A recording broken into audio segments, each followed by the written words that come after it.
Welcome to another episode of Master Mind Bites. Hi, my name is Fong. I'm an entrepreneur, business strategist, real estate investor, speaker, and also a best-selling author. And every single day, I help others unlock the potentials and guide them to succeed. Today on Master Mind Bites, I get to feature another amazing individual. And over the last few years, I've had the privilege and the honor to meet some amazing individuals, some masters of their skill sets, and got to learn from them, hear their stories, and got to just absorb their energy and see how they are able to become so successful.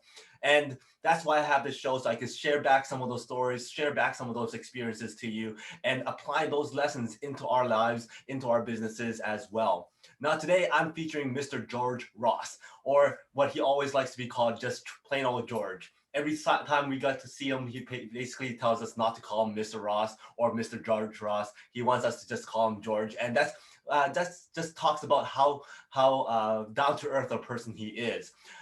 Every time we've seen him, he's just so full of energy. He's just so full of life and just wants to give, and give that kind of advice and help others succeed.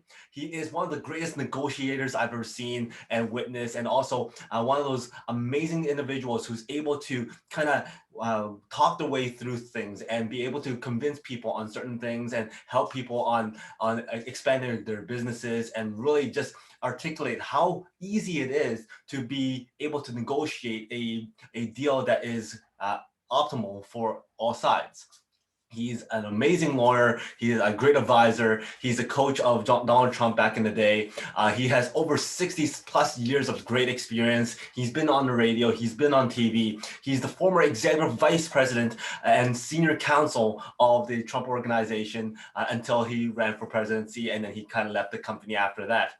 He's been with the Trump organization for over 47 years, and he was also one of the star judges of the show NBC's Apprentice. And that's one of the reasons why I love that show, is because of hearing what he's got to say and what his advice was.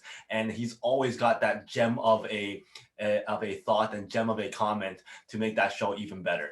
So over the last few years, I've been able to meet George a few times, and every single time he's just so welcoming, so full of life, and always willing to give us some advice and allow us to ask him a few questions. And over the last few years, I've also got to hear a lot of his stories and got to hear about what his thoughts are about lots of different things, about business, about life, about real estate. And there's a few great nuggets that I would like to share here with you today. And I'm just going to go through them very quickly because there's just so much information and so much great comments and advice that he was able to give us. Number one is the thing that how important coaching is.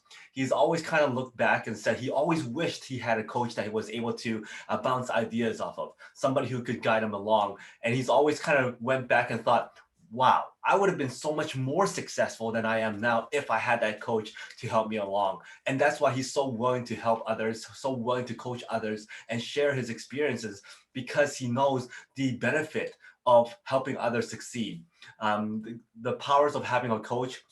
Basically, the coach is there to help you find out what your weaknesses are, what your strengths are, and help you complement as to how to build up those weaknesses so that you can turn those weaknesses into strengths.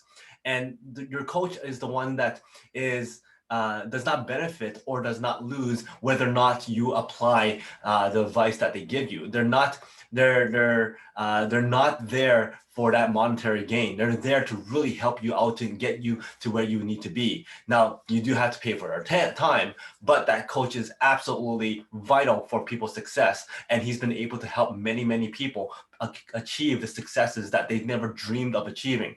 He's coached Donald Trump, he's coached his kids, he's also coached JT Fox and many, many others. And many people has definitely benefited from his advice. Number two is why he's coaching. And that's because he's always thought about why would you waste your skills? Why would you waste your knowledge? He has over 60 years of experiences in business, in real estate, and he's seen it all, he's been through it all, and he's able to guide people along. So that's why he's so willing to give, because he doesn't want to waste that information. He wants to be able to pass on that knowledge, pass on that skill set, pass on that experience so other people can benefit from those stories, can benefit from those experiences so that they don't fall into the same traps that he's fallen into. And the thing is, he's learned it the hard way. he never had that coach, and he's always, like I said before, always wanted to think about what could have happened if he had that coach. And that's why he wants to change things around and be able to give back all that kind of knowledge and give back that kind of experiences to those who actually seek it. Number three, the power of media. He's been very successful in legal, and he's been very successful in business and negotiating. In fact, he's the author of Trump style negotiations. He's also the author of Trump strategies in real estate. Two books I highly recommend. And he's done so much of stuff and so much success in those two realms, and many others in businesses and whatnot. But it wasn't until he was put in that chair of Apprentice, one of the judges in the Apprentice, that he got so much recognition. So many people walked up to him, go, "Hey, I saw you on that show," and he never understood or never imagined the power that that one TV show could have given to him. When you have 20 million eyes looking at him on a weekly basis, and to this day, people still go up to him and go, "Hey, I saw you on TV," or "Hey, I learned so much from you," and in his mind, he didn't do anything in that show. He's always said that I just sit there and talk, and lots of the best advice and some of the great comments that he's made is now on the cutting room floor. And he's done so much other stuff outside of that show, but nobody gave him recognition. Nobody gave him any media or any acknowledgement until he was on that show where media was a big thing. So the power of media is absolutely vital and something that we all should think about if we want to be able to increase our brand, increase our credibility, and media is absolutely vital. Number four is that desire to improve. And it goes back to that coaching aspect. If you have desire to improve, then you have the desire to succeed. When you want to improve, then you keep your mind active. And the thing is, he truly believes that as long as your mind is active, your health will follow along. He is over 90 years old, and he has way more energy than some 20-year-olds have. In fact, about 10 years ago, when we first met Mr. Ross here, we were at this event, and it was all the way up to like midnight, past midnight, and he was still there talking to people. He was still there sharing stories, whereas I was already getting tired and thinking about, maybe it's time for me to go to bed. But seeing him so active, seeing him so willing to share, kept me up, kept me there, and wanting to listen to more of his stories. And like I said, he truly believes that if you could keep your mind active, if you can keep your mind willing to want to improve and grow and become more successful, then your health will kind of complement that, and your health will kind of follow suit. So it kind of goes hand in hand. Number five, the money will come. Don't chase the money. He's one of those people that always wants to improve. He's one of those people that always wants to give back and help other people. And when you're good at something and you like what you do, then the money will follow suit. That will take care of on its own. And for him, it definitely has taken care on its own. And the thing is, the more money he makes, the more money he gives back to charity, and the more people he can impact and help and add value to. So that money will come as long as you love what you do, and as long as you are good at what you do, then the money will come. Number six is how to read people. And this is absolutely vital when it comes to negotiations. Sometimes when you are sitting across from somebody else and you're going through this negotiation, or you're just having a discussion, you just want to know what they're thinking. You want to know what their reaction is going to be. You want to know what their path is going to be. And the thing is, you have to be able to read people, read their body language, read their gestures, and also be a very good listener. But not to the actual words that they're actually saying, but listen to the things that they're not saying. Ask the right questions. If they're not saying something, what are they hiding from you? Why are they not saying stuff that you want to hear? So you have to ask those questions. And he gave a great example when it comes to buying real estate. If you were sitting across from somebody who's selling their property, and you go, "So how much are you selling this property for?" And they go, "We want $500,000. Okay, how did you get $500,000 as a price point? We just want $500,000. Okay, so why do you need to sell? Well, we're kind of tight right now. Okay, so why do you believe that you need to sell at this very moment? So you keep on asking those questions and getting more and more information.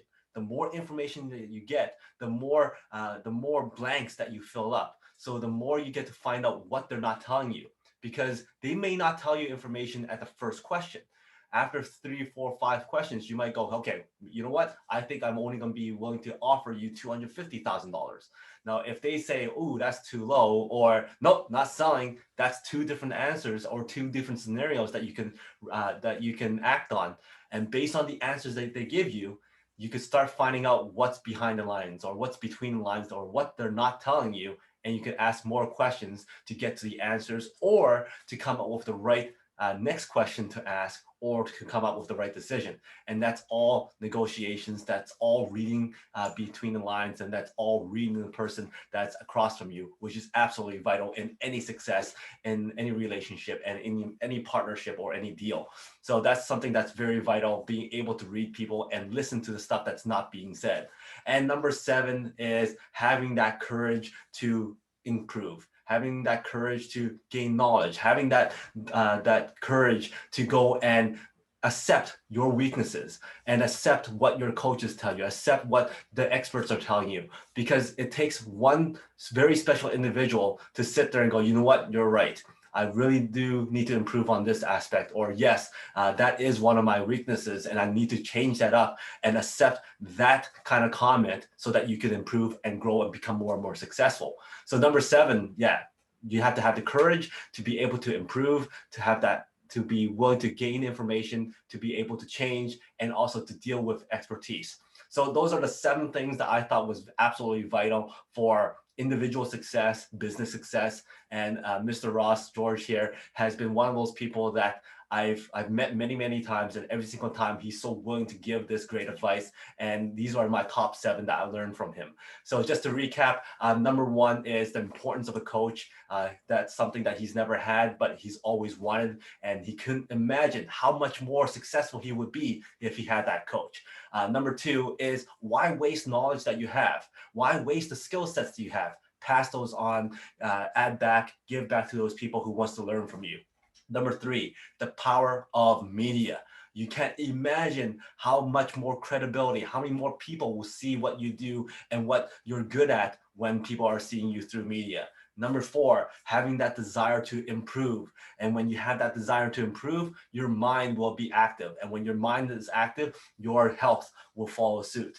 Number 5 is having that mindset that you're not chasing money. When you are good at what you do and when you love what you do, the money will come, and then you could take that money and add back and impact more and more people. Number 6, and that's reading people, being able to listen to people and also listen to what they're not telling you. And then having that information, be able to ask the right questions to make the right decisions. And number 7, that is having the courage to gain knowledge, to accept your weaknesses, to accept the advice that expertise and coaches and advisors tell you so that you can improve and change and become more and more successful. So those are the 7 big tips that I have for you, lessons learned that I got from George here. And I can't wait to hear your comments. And please, if you love this episode, please go back to some of my other episodes of Master Mind Bites. And if you like this show, we also have Make More Mind Bites and Unlocking the Mind, and also the Peak Potential Success Show. And please like, share, subscribe, and comment. I love seeing your comments. And until next time, today is the day to unlock your potential. We'll see you later.